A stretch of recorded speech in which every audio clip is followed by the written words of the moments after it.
2 Samuel chapter 16, New International Version.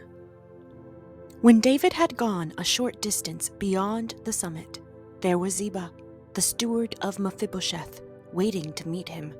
He had a string of donkeys saddled and loaded with 200 loaves of bread, 100 cakes of raisins, 100 cakes of figs, and a skin of wine. The king asked Ziba, "Why have you brought these?" Ziba answered, "The donkeys are for the king's household to ride on. The bread and fruit are for the men to eat, and the wine is to refresh those who become exhausted in the wilderness." Then the king asked, "Where is your master's grandson?" Ziba said to him, "He is staying in Jerusalem, because he thinks, 'Today the Israelites will restore to me my grandfather's kingdom.'" Then the king said to Ziba, "All that belonged to Mephibosheth is now yours."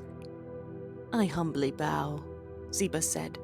"May I find favor in your eyes, my lord the king." As King David approached Bahurim, a man from the same clan as Saul's family came out from there. His name was Shimei, son of Gera, and he cursed as he came out. He pelted David and all the king's officials with stones, though all the troops and the special guard were on David's right and left. As he cursed, Shimei said, "Get out! Get out, you murderer, you scoundrel! The Lord has repaid you for all the blood you shed in the household of Saul, in whose place you have reigned. The Lord has given the kingdom into the hands of your son Absalom.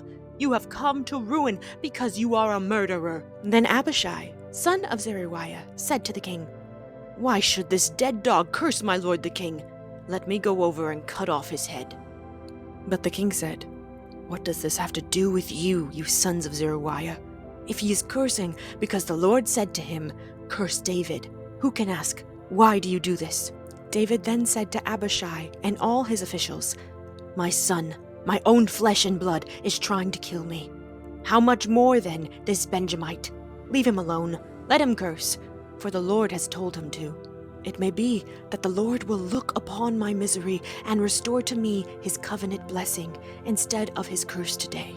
So David and his men continued along the road while Shimei was going along the hillside opposite him, cursing as he went and throwing stones at him and showering him with dirt. The king and all the people with him arrived at their destination, exhausted, and there he refreshed himself.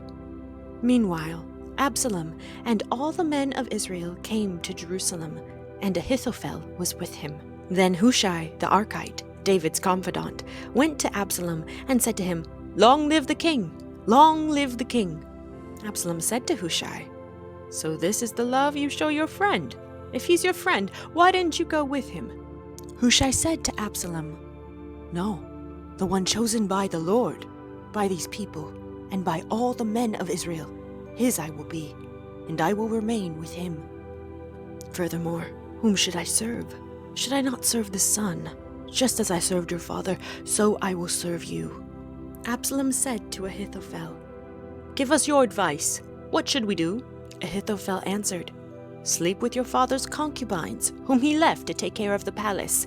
Then all Israel will hear that you have made yourself obnoxious to your father, and the hands of everyone with you will be more resolute." So they pitched a tent for Absalom on the roof, and he slept with his father's concubines in the sight of all Israel. Now in those days, the advice Ahithophel gave was like that of one who inquires of God.